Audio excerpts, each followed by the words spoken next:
This video sponsored by School of Business Organization Private Limited. ஷார்ட்டாக சொல்லணும்னா SPO.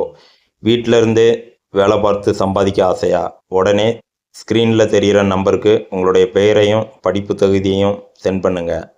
Skip பண்ணாதீங்க. பெரிய தப்பு. தினம் 300 ரூபாய் சம்பாதிக்க அரிய வாய்ப்பு. இன்ஸ்டாகிராம், ஃபேஸ்புக் பயன்படுத்த தெரிந்தால் போதும். Content post and content publishing மூலமா தினம் 300 ரூபாய் சம்பாதிக்கலாம். இந்த வேலை செய்ய 5 நிமிடம் போதும். Work training support, group communication support, all language customer live chat support, முக்கியமா சொந்தமா ஒரு பிசினஸ் ஸ்டார்ட் பண்ற அளவுக்கு உங்களால கற்றுக்கொள்ளவும் முடியும், சம்பாதிக்கவும் முடியும். இந்த வேலை வாய்ப்பு வழங்குவது 5 வருடத்திற்கு மேல ரன் ஆகிட்டு இருக்க நம்ம தமிழ்நாட்டு company school of business organisation private limited. மேலும் விவரங்களுக்கு டிஸ்கிரிப்ஷன்ல கொடுத்திருக்க நம்பருக்கு வாட்ஸ்அப் பண்ணுங்க.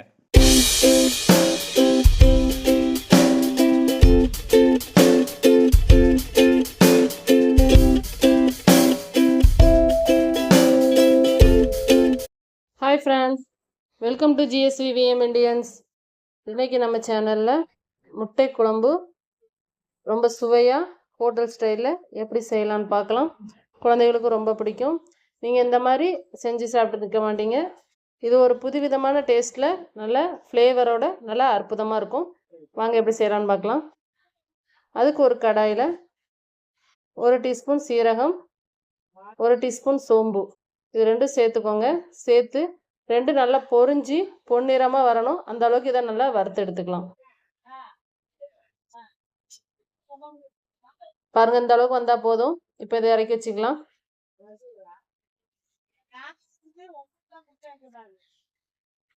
இதுக்கு மேலே கறியை விட்டுறக்கூடாது. ஒரு கடாயில் எண்ணெய் சேர்த்துருக்கேன். எண்ணெய் சூடானதும் சின்ன துண்டு பட்டை சேர்த்துக்கோங்க. 2 கிராம்பு சேர்த்துக்கோங்க. சேர்த்து இது கூட ஒரு கொத்து கருவேப்பிலை சேர்த்துக்கலாம். கருவேப்பிலை பொரிஞ்சதும் நம்ம வெங்காயம் சேர்த்துக்க போகிறோம். 2 பெரிய வெங்காயம் சேர்த்துக்கோங்க. நல்லா நீள்வாக்கில் கட் பண்ணி பொடிசாக கட் பண்ணி சேர்த்துக்கோங்க. இப்போ வெங்காயம் வதங்குறதுக்கு தேவையான உப்பு சேர்த்துக்கலாம். சேர்த்து இதை நல்லா வதக்கி எடுத்துக்கலாம். பாருங்கள், வெங்காயம் இந்த அளவுக்கு வதங்கினா போதும். இந்த அளவுக்கு வதங்கினதுக்கப்புறம் இதில் இஞ்சி பூடு பேஸ்ட் சேர்க்கணும். ஒரு 1/2 டீஸ்பூன் போல் சேர்த்துக்கோங்க இஞ்சி பூடு பேஸ்ட். அதோட பச்சை வாசனை போகட்டும், அது வரைக்கும் வதக்கி விட்டுக்கோங்க. இப்போ நல்லா பச்சை வாசனை போயிடுச்சு. தக்காளி 2 தக்காளி, பெரிய சைஸ் தக்காளி சேர்த்துருக்கேன். சின்ன சைஸாக இருந்தால் 3 தக்காளி சேர்த்துக்கோங்க. தக்காளி ஒரு கரைக்கு வதங்கிக்கிட்டு இருக்கட்டும். இப்போ இதை நல்லா வதக்கி விட்டுட்டு நம்ம குழம்புக்கு தேவையான தேங்காய் பேஸ்ட்டு அரைக்க போகிறோம். அதுக்கு ஒரு சின்ன துண்டு தேங்காய் எடுத்துருக்கேன். அது கூட நம்ம வறுத்து வச்சிருந்த சோம்பு சீரகத்தை அரைச்சி நல்லா பேஸ்ட் எடுத்துக்கோங்க. இப்போ வெங்காயம் நல்லா வதங்கி வந்துருச்சு. இது கூட இப்போ நம்ம மசாலா சேர்த்துக்கணும். 1 டேபிள் ஸ்பூன் மல்லித்தூள் சேர்த்துருக்கேன். பாருங்கள்,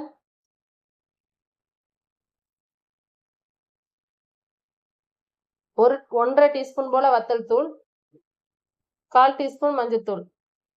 அவ்வளவுதான். இதை அப்படி நல்லா நம்ம எண்ணெயிலே வதக்கி விட்டுக்கலாம்.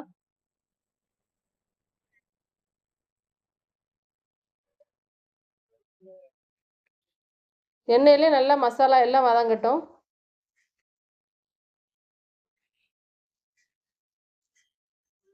இப்போ நம்ம அரைச்சி வச்சிருந்த தேங்காவை தண்ணி சேர்த்து இதில் கலந்து விட்டுக்கிடுவோம். தேவையான தண்ணி மிக்சியை கழுவி திரும்ப சேர்த்துக்கலாம். இதை அப்படியே ஒரு நேரம் நல்லா கலந்து விட்டுக்கிடுவோம்.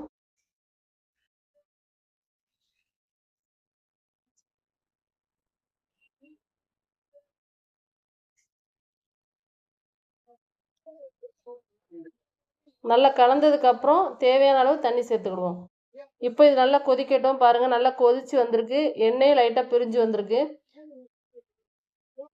இந்த சைடில் ஓரங்களில் இருக்கிறது நம்ம அப்படியே எடுத்து விட்டு நல்லா வேக வச்சாதான் குழம்பு நல்லா டேஸ்ட்டாக இருக்கும். இப்போ இந்த குழம்புக்கு தேவையான உப்பு கொஞ்சமாக சேர்த்துக்கலாம். ஏற்கனவே நம்ம வெங்காயம் வதக்கும்போது உப்பு சேர்த்துருந்தோம், அதனால் பார்த்து சேர்த்துக்கோங்க. இப்போ நல்லா எண்ணெய் பிரிஞ்சு வந்துச்சு. குழம்பு சூப்பராக தயாராகிடுச்சு. கொஞ்சம் கட்டியாகவும் வந்திருக்கு. இப்போ நம்ம இதில் முட்டை உடைச்சி ஊற்றிக்கணும். நீங்கள் இதில் முட்டையை அவிச்சு முழுசாக சேர்க்கணுன்னா அப்படி சேர்த்துக்கலாம். நான் இன்றைக்கி உடச்சி ஊற்றி தான் சேர்க்க போகிறேன். 5 முட்டை எடுத்துருக்கேன். முட்டை இதில் ஒன்றா மெதுவாக உடச்சி ஊற்றிக்கோங்க. முட்டையை உடச்சி ஊற்றுறோன்னே கரண்டி வச்சு கிண்டக்கூடாது. அப்படியே மூடி வச்சுக்கோங்க. அப்படியே வேகட்டும். அடுப்பை சிம்மில் வச்சுக்கோங்க. அடுப்பை கூட்டி வச்சுருந்தேன்னா முட்டை கரிஞ்சிரும். இப்போ ஓரளவு நல்ல ஒரு பக்கம் வெந்துருச்சு. அடியில் இதை அப்படியே நம்ம திருப்பி போட்டுக்கிடுவோம் எல்லா முட்டையையும். ஒன்றொன்னா எடுத்து அப்படியே திருப்பி போடுங்க. மெதுவாக திருப்பி போடுங்க. நடுவில் உள்ளது உடஞ்சிடக்கூடாது.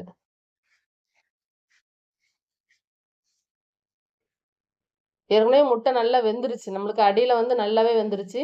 அதனால் இது உடையாது. இந்த அளவுக்கு நல்லா திருப்பி போட்டுக்கிடுவோம். பாருங்க, நான் இப்போ எடுத்து காமிக்கேன் பாருங்க எந்த அளவுக்கு வெந்திருக்குன்ட்டு.